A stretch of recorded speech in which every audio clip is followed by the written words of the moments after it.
последна трета част. Днес ще ви покажа самото състезание и самата подготовка за състезанието.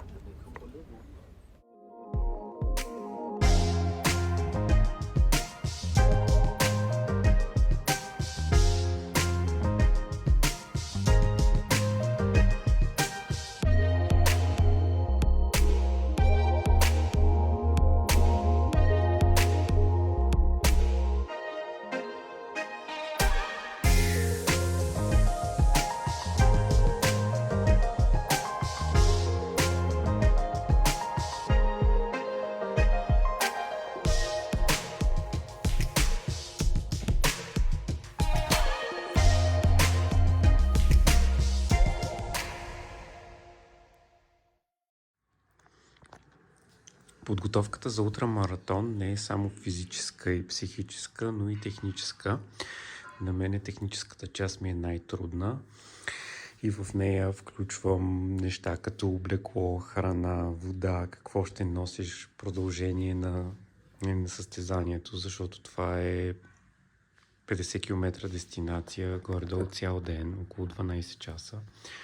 И в продължение на 12 часа трябва да носиш със себе си достатъчно храна и други джаджи и неща, които трябва да ти помогнат. Примерно на всеки 30 минути трябва да се взима въглехидратен гел, който помага за енергия и за храна също, защото не може да се приема твърда храна по време на състезанието, защото има друг риск от разстройство, коремно напрежение и така нататък. Тъй, че през цялото време трябва да сме на течна храна. Тук имам 5, тук има други, като тези са с кафе вътре.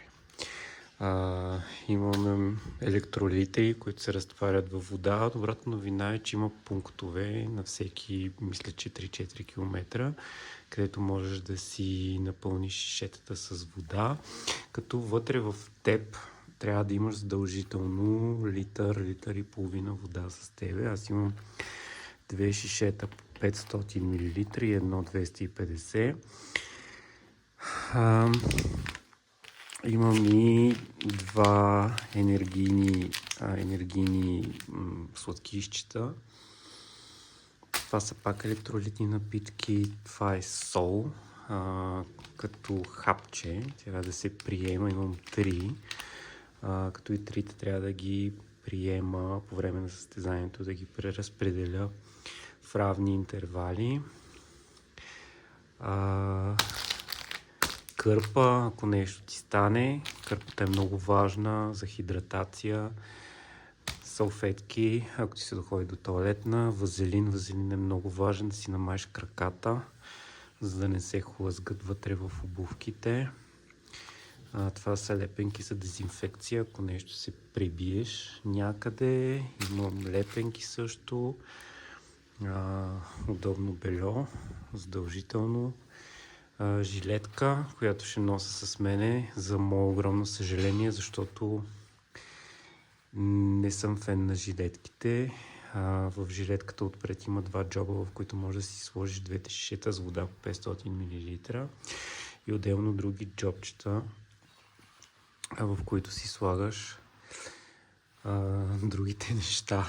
Трябва да се поберат максимално, като отзад има място да си сложиш щеките. Аз имам и щеки, които са някъде в куфара, трябва да ги извадя.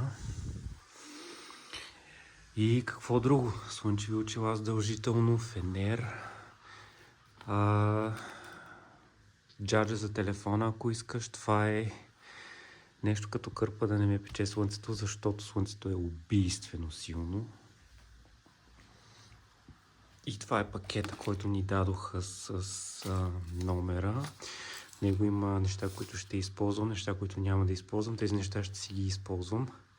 Това са някакви сладкишчета, въглехидрати, което ще помогне. Това е някаква лепенка за контузия. Слънцезащитен крем. Аз имам, но тази марка също е хубава, тъй че може да използвам и нея, и тениска, която още не съм пробвал. И това държало за кръста, ако ми е пълна жилетката и имам още неща да слагам, трябва него да си го сложа някакси. Общо взето това е. Тези неща трябва да са вътре в мен, не в мен, сигурно казвам, но на мен, върху мен, трябва да ги носа през целия ден, което е доста некомфортно. И това за мен е най-трудната част. Техническа, физически и психически съм напълно подготвен, мога да издържа натоварването, но техническата част ми е трудна, защото трябва да съчетаваш движение с тези неща, тези шишета, тези пакети, те много трудно се вадят, после трябва да ги слагаш отново. Отделно трябва да комбинираш очила, слънчеви очила, телефона, ако ти трябва. Това за главата, като ти е жега. В смисъл, много е така напрегната тази част. Щеките също са много гадни, защото принципно те са в едната ръка, ги държиш като ти трябва. Обаче ако тръгнеш да пиеш, трябва да ги сгъваш. Ако тръгнеш да ядеш, пак трябва да ги сгъваш, да ги разгъваш. И става една какафония. Това е общо взето, това е жилетката, това са гащите, късите гащи. Аз имам проблем с кожата, защото при прекалено натоварване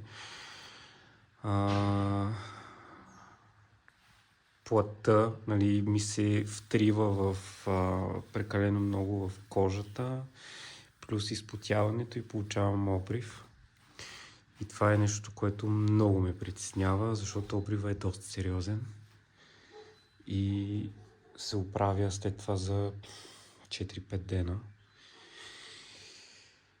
И това е. Тук са ни дали още някакви неща, обаче тях няма да ги използвам. Някакви кафета, някакви ваучери, някакви стикери. Това е овесено мляко, някакви нудали и това ми е номера, с който продължавам утре в 4 часа сутринта.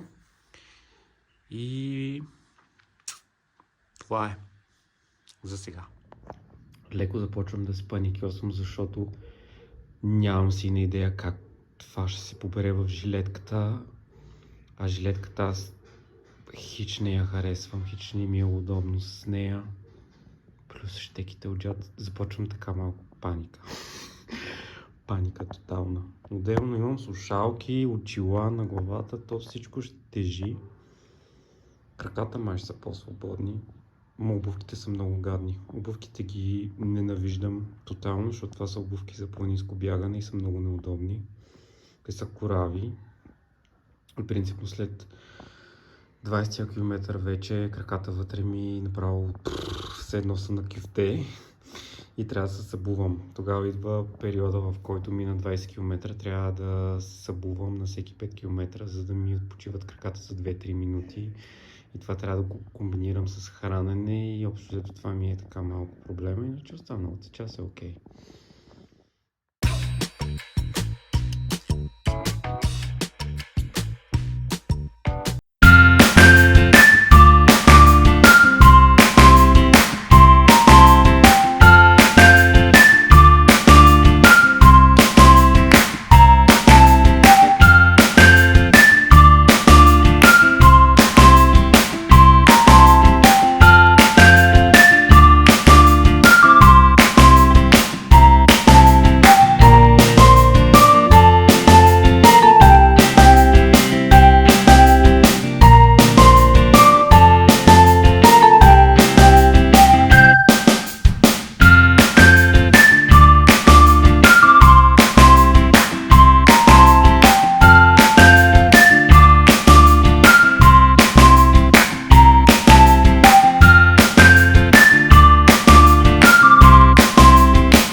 стартирането на състезанието изглежда точно по този начин. Винаги стартираме на тъмно, за да избегнем горещите тропически жеги и да се насладим максимално на изгрев и след това на залез и на всичките му компоненти от деня.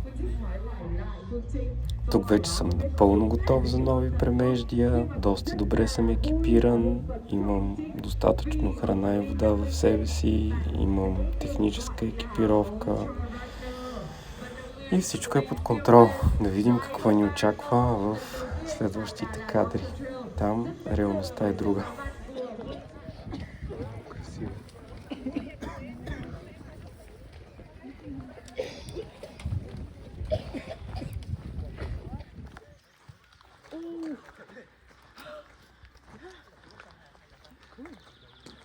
Very nice.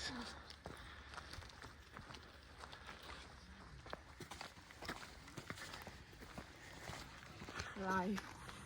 Go to the Sensaro. Yeah.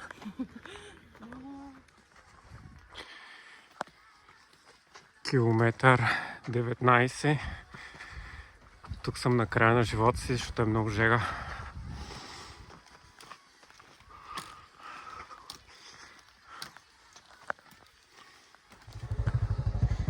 Една от особеностите на Далат и този регион е, че е на много голяма надморска височина и слънцето така пече, че направо може да си изпържеш яйце на кожата.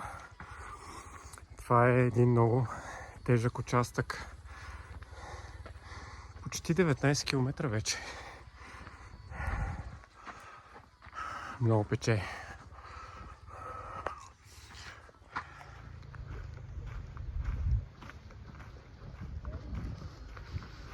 Изкарвам си телефона, когато ми спре музиката.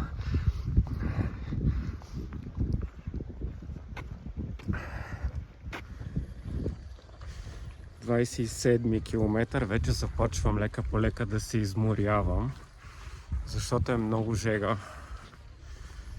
И сега започва най-трудната част от нашето състезание, тъй че психически се подготвям за страдание. Но музиката ме докосва някак и ме поддържа. И така. Реално погледнато успях да завърша това състезание, да си взема медала. Това беше едно от най-трудните неща в моя съзнателен живот и съм много горд с това.